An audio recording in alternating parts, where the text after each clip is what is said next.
Folks, here goes nothing. We'll see how this goes this time. Every time I do a live, I learn something new. So let's get the mood music off here, if that's possible. Just one sec. There we go. All right. Well, welcome. Hi, I'm Sara Lobkovich. This is something I like to do. Actually, I love doing lives. I just always start out really, really nervous. So bear with me while we make sure all the tech works and I can see your comments everywhere, because this is kind of fun. We do this on multiple platforms all at once. So this is live on LinkedIn, YouTube, and Facebook. That's an experiment. We'll see how that goes. So let's see a thumbs up if you can hear me, if you're not just seeing my lips move. Let me know everything's working, and then we'll dive in so I don't get too far down the road when y'all can't hear me. All right. Yay, Anthony, nothing but friends not judging me. That's how these things should be. Thank you. I'm also excited I get extra time with Anthony today. So it's been a while. We get to catch up. All right. Well, for folks who don't know me, I'm Sara Lobkovich. I am an enormous goal nerd.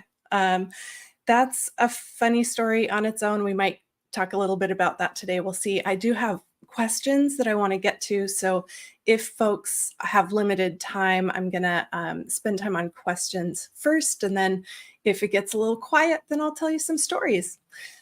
So I help people and organizations set goals specifically geared toward change, transformation, innovation, growth. So if you're looking to set goals around incremental change, you can apply what you learn here. But the practices that I work with are really geared toward places where we need to achieve change, systemic change, or big progress. So they're, you could say I'm a status quo challenger, always have been. Ask my parents.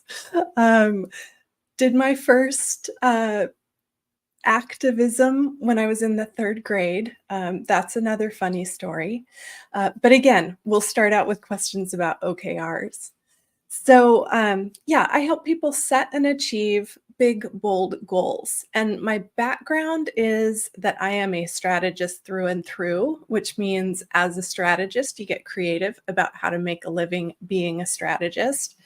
And I founded Red Current Collective so that I could put my interest and fascination, and some would say obsession or academic obsession, with goal setting and goal achievement and the psychology and behavior of how we can set and achieve goals into practice in my work. But we don't stop there. I have a really strong focus on career fulfillment. So this is all about increasing performance for our organizations by increasing the degree to which each of us taps into our intrinsic motivation in our work and connecting our intrinsic motivation to our work. Because ultimately, if we're motivated and excited, then we're going to be doing better work for our organizations. And the goal setting that I work with is under the umbrella of objectives and key results. Objectives and key results are a form of group goal setting that most people hear about from the book Measure What Matters. There are some other great books about OKRs out there, but most people hear about it first from Measure What Matters, which was written about objectives and key results, mostly in kind of the high-tech environment. Lots of case studies in that book. So a lot of us read Measure What Matters, got really excited, especially about the concept of key results. Key results are objectively measurable goals that give us data. So they describe not what we're going to do, but what our most important outcomes are and how we'll know we're making progress. So it's not, I'm going to run a marathon. our key results, or sorry, it's not, I'm going to win a marathon. That might be an outcome goal. That might be a KR if you attach a number to it. But in that situation, we might have a KR around, or a key result around, I want to place in the top 5 in my age group. That's a great outcome goal. And then when we're getting ready for our marathon, we might have a goal around, I want to achieve, and you can tell how long it's been since I've been a runner, but I'm getting back into it. And I'm so excited. um, I might set an intermediate goal right now that I want to do a 12-minute mile. Is that really freaking slow? Yes. But if I do a 12-minute mile, I am going to be so excited.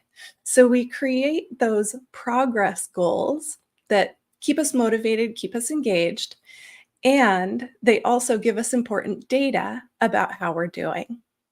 And then in no BS OKRs, which is what I call the flavor of OKRs I work with, we treat OKRs, we treat our key results as aspirational stretch targets. We're not going to beat ourselves up if we don't achieve them. We're going to work really hard. We're going to set KRs that we're really excited about, that keep us motivated, and then we're going to work to achieve them. And if we achieve them, we're going to really be thrilled. That's an awesome thing to win on our goals. And if we don't achieve them, we're going to be really thrilled anyway, because look at all this important data we acquired and look at what we learned. So you have to sometimes fail in order to do better, in order to learn what you need to do better in the future. So that's the mental reset that this form of goal setting requires us to do. We're not going to get attached to the goals we create. We're going to get inspired by the goals we create. We're not going to beat ourselves up if we don't achieve them. We're going to get curious and learn if we don't achieve them. So that's what we're here to talk about today: goal setting, goal attainment. So what actually changes in order to attain our goals. And I'm also happy to take questions kind of on the more general topics of strategy and career fulfillment. But we'll dive in with a couple of the questions that came in ahead of time. So you're able to put your questions through the chat window. I luckily, I mean, I should knock on wood, but I'm not going to do that because then you'll hear it in the microphone. At the moment, I can see the channel's questions all in one space. So that is tech winning for a live for once. I do have backup systems over here though. So if anything happens with that, I'll be able to see you on my backup systems. But Anthony asked a couple great questions in the chat window. Thank you, Anthony. One is, are OKRs too much for a small team? Really good question. Are objectives and key results too much for a small team? I would personally say, if we think about the definition of objectives and key results, objectives are our small number of directional goals. They help us know what we're focused on and what our shared purpose is. So let me think of, I can't remember the exact language. I should have put my own OKRs up so I could just read them off. But right now I have an OKR or an objective that's around increasing the number of collaborations we do. So there is a key result that gets into detail about that. But the objective is something like be a really community focused part of the OKR environment. And so that tells us what's important is being a community focused part of the OKR environment. Why does it matter? That doesn't exactly include a why clause, but you can read the why into being part of the community. We want to be part of bringing people together and part of amplifying other voices in OKRs, because the more of us talking about the stuff, the better. And the more of us talking about the stuff together, the better. So our objective lets us know we're focused on collaborations and community in the OKR space. And that matters because we're bringing people together. That's what an objective might look like. Key results are where we get down to the nitty-gritty. So our key results are things like, I have a goal to, this one's a quantified activity goal. So if you're one of my people, that'll stand out right away. But I have a goal to do, I think actually we might have written it not as a quantified activity, but something like no more than 30% of my content or my appearances are solo. So we have a key result, used to be just me all the time, but we have a key result that we're going to reduce the amount of time that it's like this, where it's just me talking at you, where we're going to improve the ratio of times that you get to see, me talking with someone else and sharing someone else's story and perspective, or having that back and forth, having that collaboration. So our objective is the directional kind of, high level goal that tells us what direction we're headed in and why it matters. And then our key result is where we talk about, what are the numbers? What are we actually aiming to achieve? So if we get to those definitions are wildly helpful no matter what size your team is. Most organizations don't really have key results, even organizations that are using OKRs. Sorry, but it's true. Most organizations don't have that that specific kind of numerical, objectively quantifiable goal setting about the outcomes they want to achieve and the progress that they aim to make. If they have quantifiable goals, they're usually in the form of milestones, getting something done by a date, or they're often quantifying activity, saying we're going to do something a certain number of times. But if we're going to do something a certain number of times, is just doing that thing what's most important? Or are we trying to achieve an outcome? So those are the elements that any size of organization can benefit from getting versed in that definition of key results, and then adding key results into their strategic implementation kind of operational plan and stack, because then we've got clarity about quantifiably what we're aiming for, what's our shared definition of success, and what progress measures are we looking to achieve to know that we're on track for that. So the words and meanings of OKRs, helpful in any organization. There's a little bit in the book that I'm working on that talks about, well, doesn't everybody know how to write goals? Yes, everybody writes goals, maybe. Some people don't. But we all have different definitions of what a goal is and how we're going to work with our goals. So introducing objectives and key results with a good solid definition. So you've got standard words and meanings around those aspirational, directional, big picture, like mini vision statement objectives, and where the rubber hits the road, key results, helpful in any size org. The mechanics of creating OKRs at the company level and localizing them and having a tracking system and, all of that might or might not be helpful to a small team. But a small team that has one project where multiple people are involved, so if multiple people are involved, you have to have some way to align with each other. Objectives and key results, you can write one objective about that initiative and identify, 2 or 3 key results. That's going to give you so much more alignment and clarity, even in a small team, than if you operate without. I started doing this when I was working with small teams. I didn't start doing this in a large corporate environment. It was very closely held. I needed clarity for myself and my 10 reports. And I couldn't decipher clarity from the direction I always got from the external organization and from our clients. So we had to make our own clarity. And that's why I'm here today. It's been a few years, but that's what started this all. So I've got another question that came in earlier this week. I had um, one of my clients actually asked what they can do or how they can handle a situation where this is a leader that I was talking to. They have he's a CEO, they have a senior executive team. They're working with objectives and key results at the company level.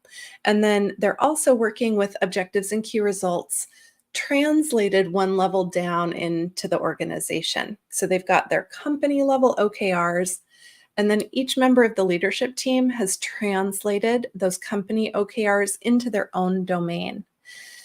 He's been having issues with one of his reports, and this is common. This is not specific to this environment, so this is not a call out at all. Um, he's been having a challenge where one of the leaders that reports to him just seems to have a block about creating objectives and key results. Objectives are comfortable, key results are really uncomfortable. So, you know, he'd asked them to create their localized key results. The person has done work, they've tried, they've taken a stab, but what they're coming back with is more activity focused, or it's not really connected to the doing the business side of the business. So more focused on their domain and what their domain does specifically, not as aligned to the company level OKRs. And so the question was, what do we do in an environment like that, where we've got someone who just doesn't seem able or interested? It's, we don't know what the block is, but when someone isn't creating key results when they've been asked to, there are a couple things that might be happening in that situation. One is, we always take a look first at, have we established clear words and meanings, clear expectations for people? Because it might be that, as a leader, I think I've been very clear in what I'm asking for. But what matters is not how clear I think I've been. What matters is how clear that message is received by my people. So one check is always to say, okay, have we, given a good definition of a key result? Have we shown some examples? If you're new to my work, I am a cheat sheet and building block and formula girl. So I actually have examples of a formula, that shows increase, decrease, or improve a metric by a percent from A to B. That's our textbook key result formula. So sometimes we need to show people some examples for them to be able to wrap their heads around the concept of a key result and what that might look like. Now, I'm not a big fan of showing examples. It's like, if you're working in engineering, I'm not going to want to show you engineering examples, because often what happens when we do that is people just copy paste. So they don't write their own key results. They just think about, how can I get as close as possible to the example? Or how can I use the example as my own key results, which cuts your process short on deciding what's really most important and really possible for you in your organization.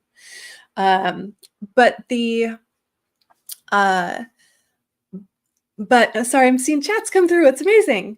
But I totally lost my train of thought. So that's the risk. Okay, so we were talking about people having a hard time getting on board with key results. Lost that thought. We'll pick up with where I can get to now. So another factor at play when people struggle with key results is they might have experienced some sort of bad experience with goal setting, especially with quantifiable goal setting in the past. A lot of us come into our careers really enthusiastic and excited and intrinsically motivated. And so we might have ambitiously set measurable goals early in our career, and then found out that a lot of workplaces are not fair and egalitarian places. So, I've seen it all, folks, but I've seen people held responsible with consequences for goals that were communicated as stretch. So the company said, this is a stretch goal. We have safety to try and even fail. And then they've tried and failed, and people have, experienced negative consequences. So a poor performance review because they did their best. They did what was able to be done, but they didn't exceed the stretch goal. That's a damage to trust and psychological safety.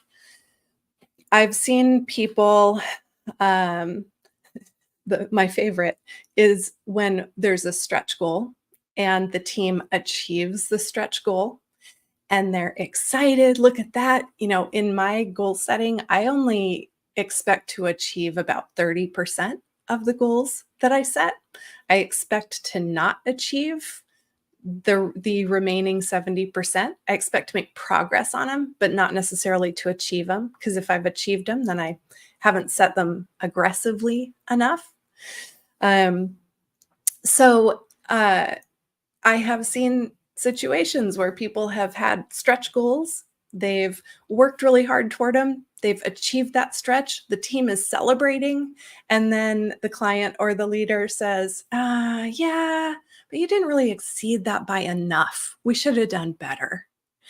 And again, damage to trust, damage to psychological safety. That's not what we want to hear. If the goal was higher, then you should have told me it was higher, and we would have tried even harder.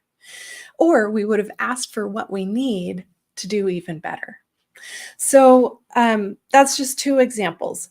Bad stuff happens with goals. There's, the third, the worst, or I shouldn't say the worst, but the third is, I've done a lot of time in really subjective environments, something that's really top of mind right now because I'm working on the introduction to the book and writing about this specifically. But a lot of us work in highly subjective environments that are subjective by nature. Like I spent a big chunk of my career in creative agencies where, yes, we have to achieve outcomes, but a lot of the evaluation is really subjective.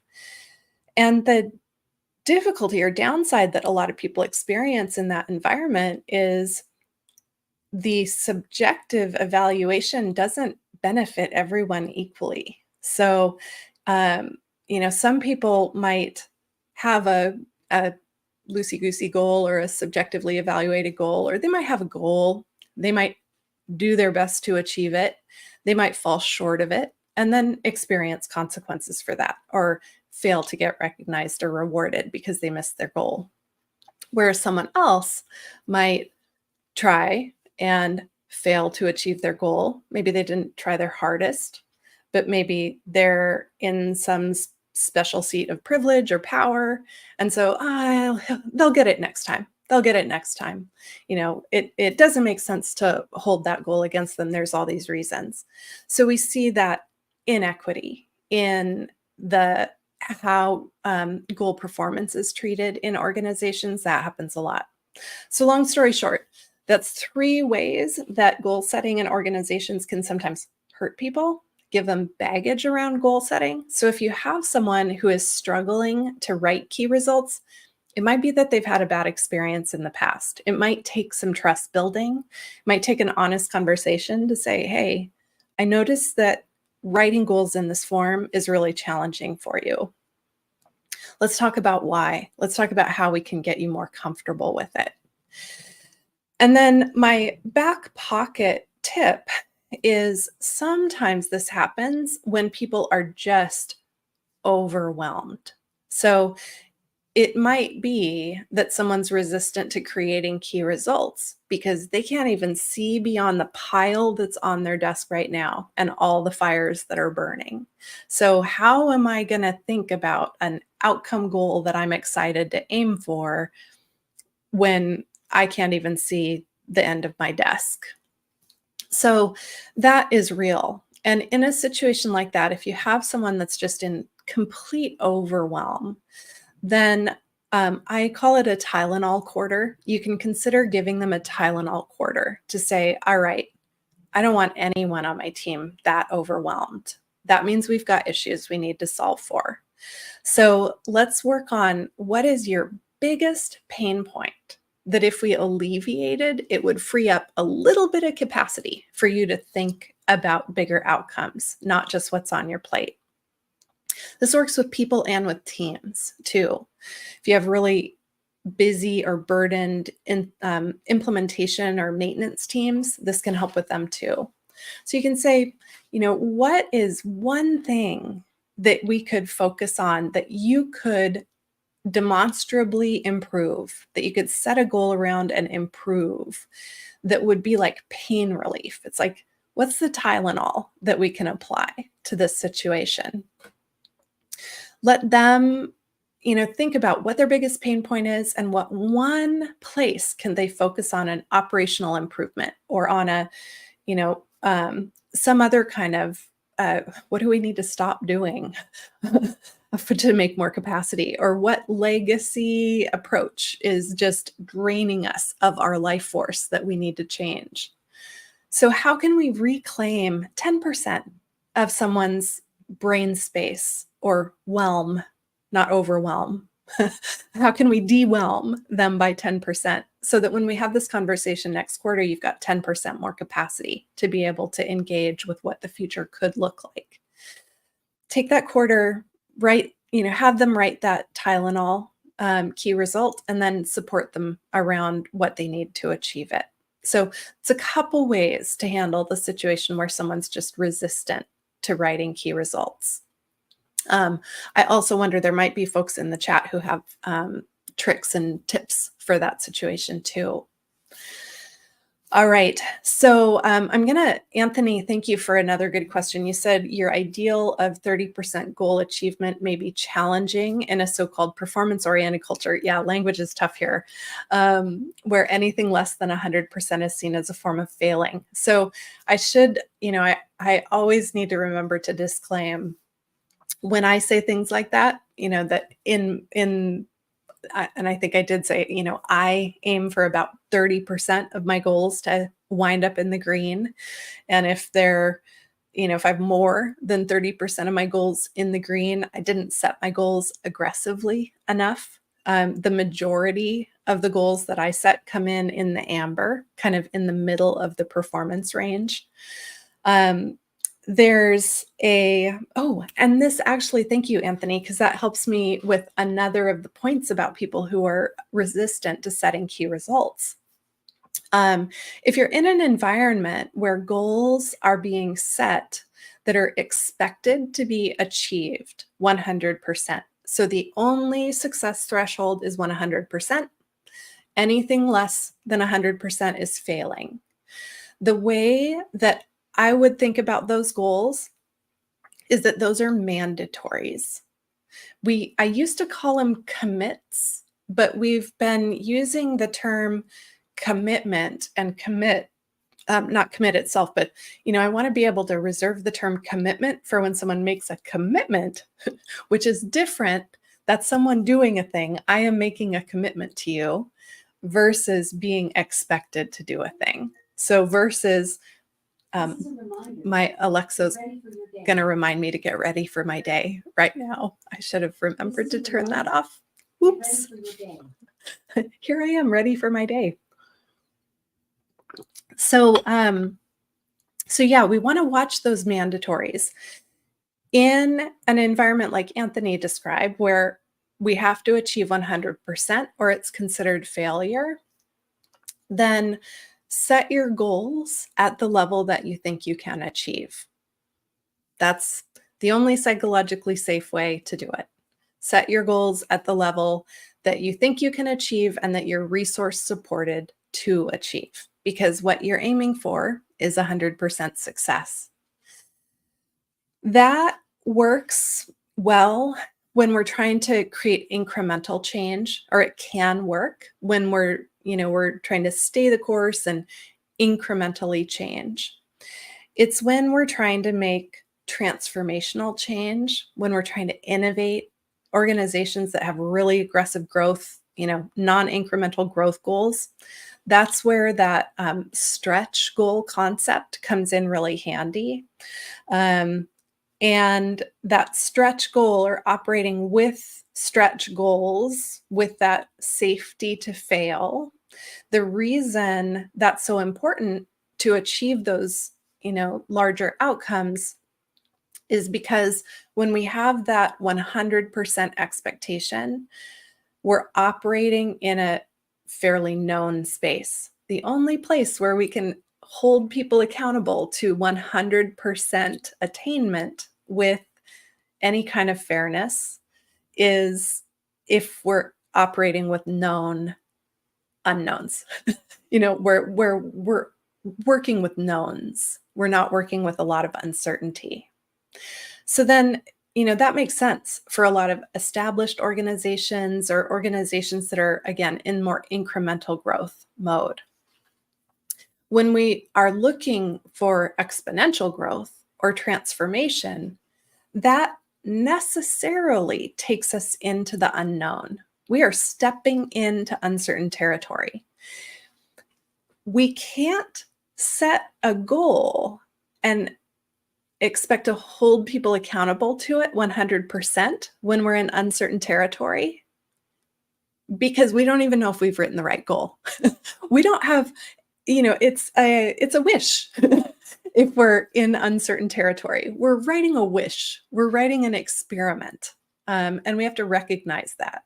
So it's not possible. Think about science. Like we don't go into our scientific experience or experiments in unknown territory, knowing with certainty that we're going to achieve 100% and holding people accountable if they don't. We have to have that room to try and fail, to try, to experiment, and even to fail and learn in order to achieve the kind of growth and change that we're looking for when we're in those, fast growth or non-incremental growth environments, or when we're trying to innovate or transform. So it's a good call out. There are definitely environments where it wouldn't be safe to assume that you have the opportunity to fail. And one of the things that I think is important here, this applies to that hesitance to create key results, because people might have been, really enthusiastic stretch goal setters early in their career and experienced consequences of not achieving their goals. Or they might have had, a miscommunication where someone said, we're setting stretch goals, but then we didn't align on what that means. So, and there actually is a minimum threshold that needs to be hit, or you're fired, or you don't get your bonus. So what's important here is just having that language to be able to make clear as a leader, this is a mandatory team. We have to hit this one 100%. Or this is a stretch. We're going to do our best and we're safe to fail. Or there are some times and some goals, especially in the financial goal arena, where leaders will communicate a mandatory threshold and a stretch threshold, which is a little risky because then people are going to be really focused on the mandatory threshold. But when I work with organizations, for example, to create a reconciliation between goal practices and incentive pay, we tend to create a situation so that we've got, the bonus pool is funded if we hit that mandatory level, and then there's some bonus upside if we hit our stretch. So we can still, I'm not a big fan of extrinsic motivation, but extrinsic motivation does motivate some people in some settings. And so there are ways to work with those kind of two-tier goals. I don't recommend those broadly, but most of this conversation about mandatory and stretch goals applies most in financial measures. We're usually in other parts of our goal setting a little more comfortable setting stretch goals and being more experimental. But this mandatory stretch distinction is just really important around hard financial targets, because that's, companies have to achieve their hard financial targets. So giving you that language of being able to get clear with your leaders Is this mandatory? Is it stretch? When you say stretch, what do you mean? Or when you say stretch, do you mean what I mean? Being able to align on those definitions is really important. So every organization is going to do it differently. Um, but um, but those are kind of the scenarios that I'd look at. What do you do to help executives, managers, and teams see the value of learning? It, I think we kind of touched on that. It's that we don't, it's hard to improve unless you're doing that learning. So again, we get incremental improvement when we're holding ourselves accountable to attainment of a goal number. We might get incremental improvement. There's an executive I heard about through one of my kind of informational conversations with someone else in the OKR field, where they use stretch goal setting for all their growth and transformation stuff. They use mandatory goal setting around their run the business and the things that just have to get done. Might have milestones identified, but those are considered mandatories. They're not stretch goals to hit a milestone. But they're, even in their mandatories and their run the business, their goal is to always do 1% better. So I really liked that concept. Then we're getting that, maybe lower risk learning in our run the business and maintenance, but we're still focused on doing 1% better quarter over quarter, which really adds up. And then we've got more room in our stretch goal setting to try and be experimental and fail and have those big learnings that need to inform, because we're not in certain territory, we're in uncertain territory. So Ellie, I love it. Ellie is my incredible executive assistant. Talk about right hand. And Ellie asked, how do you measure success with OKRs in your team? Asking for a friend who's watching with Ellie. So measuring success with OKRs in a team, here we're teeny tiny. So we've got company level OKRs, and then we're all looking at the company level OKRs to inform the choices that we make and the plans we make and what we decide to do. So our initiatives, the work that we do, the things we take on are all aligned to those company level OKRs. We use a super simple tracking system because our OKRs are pretty simple. But in a kind of larger environment, or an environment where we've got more moving parts, then there are all sorts of kind of tracking systems and platforms and ways to do that. I don't think that's what you're asking, though. I think it's more about what do we consider success? So Ellie, correct me if I'm getting it wrong, but what do we consider success with our OKRs? Here, we're pretty, I use the term revolutionary. We're pretty revolutionary, because here it can be a success to achieve a key result, to land in the green. It can be a success if we land in the amber on a key result, because we set pretty aggressive key results. So even if we partially achieve them, we're achieving more than we would have if we hadn't set goals, or if we had set really conservative goals. And then I consider it a success if we come in the red, if we don't achieve a goal, because that gives us a chance to say, okay, we set this goal for a reason. What happened? What can we learn? What changed that made it not possible for us to make more progress on that goal? Or what changed so that we, did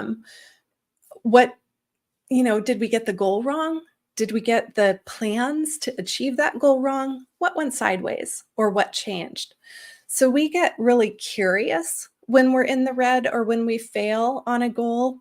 And then that informs where we go from here. We might adapt the goal. We don't change goals mid-cycle, because we want that chance to have them land in the red and to assess them and see what we learned and what we can improve.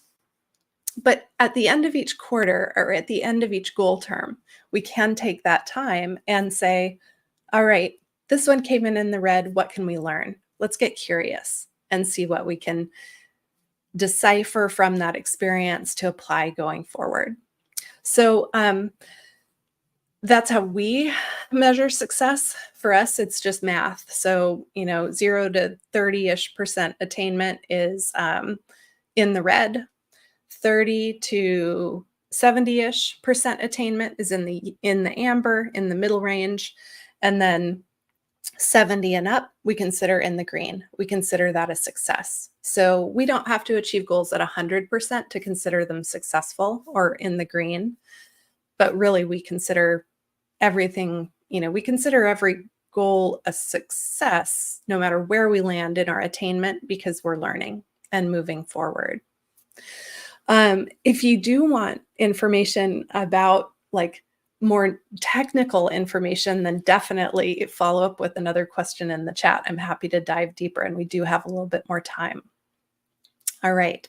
So the one channel that I am not seeing live questions for is Facebook. So I'm going to check in over here just in case there's any, just in case any questions have come in via Facebook, and then we'll get back to it because I see another good one from Anthony. I love you holding me accountable to language. It's so important. It's the best. Thank you. Let's see. So Facebook isn't wanting to cooperate, so we'll just dive in there. So Anthony, also, thank you for giving me a chance to clarify. Anthony says, you use the term OKRs and goals interchangeably. Do you find that business goals, which Anthony would often see described as quantified outputs more than outcomes, are not the same as outcome-oriented OKRs? Really good question. So for one, I try to be careful with this. But I even include this in an explanation in the book. Everyone has, what did we start with at the beginning? Everyone has a different definition of goals. Everyone uses the term goals differently. A lot of organizations use the term goal to mean a certain thing, but it's not necessarily the dictionary definition. So for example, I worked with a client a while back where they used the term goal, I think it was to describe the things that are created by individual people about their work. So their personal goal setting. I call those aligned individual goals, just for clarity. But then, since that term, the individual goal setting is called a goal, then when they would use the term goal in other places and ways, it's super confusing. So I am more a fan of dictionary definitions. And so from a dictionary definition standpoint, a goal is, it's that big umbrella that all the other subtypes sit under. So I think of goals as that big umbrella. It's like the generic.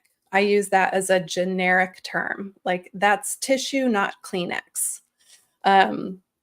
So goals are the big umbrella term that includes all sorts of potential goal types. And then OKRs are one type, two types, because it's objectives and key results. But objectives and key results are two types of goals that sit within the universe of goals. But Anthony is right. A lot of times businesses use the term goal to mean here's the output that we're going to achieve. So they might use that term goal to say, we're going to achieve this output. We're going to launch our new product by Q3. So that's a good example of what a company might call a goal. The tricky part there is, we aren't getting crisp about, or we aren't giving ourselves a framework to fill in the gaps in alignment by getting more detailed with our directional goals in the form of objectives and those outcomes we're aiming for in the form of key results. So So yeah, I actually try not to use them interchangeably. I try to be really careful with my language, but when I say goal, I'm talking about any type of goal. Um, when I talk about OKRs, I'm talking about objectives and key results specifically. And then in outcome-oriented OKRs, I'd say that's when we're thinking about those outcome type of goals, which I would say objectives and key results, if we're applying the definitions that I work with in transforming and high growth organizations, then our objectives and key results are about outcomes or progress. Key results might be about progress. And then goals are just any type of goal.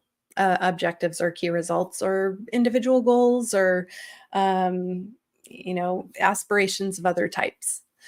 But then organizations that just talk about goals, notice I just listed off a few different types that might be treated differently. When we use the term goal to just mean, without specificity, it can just lead to confusion.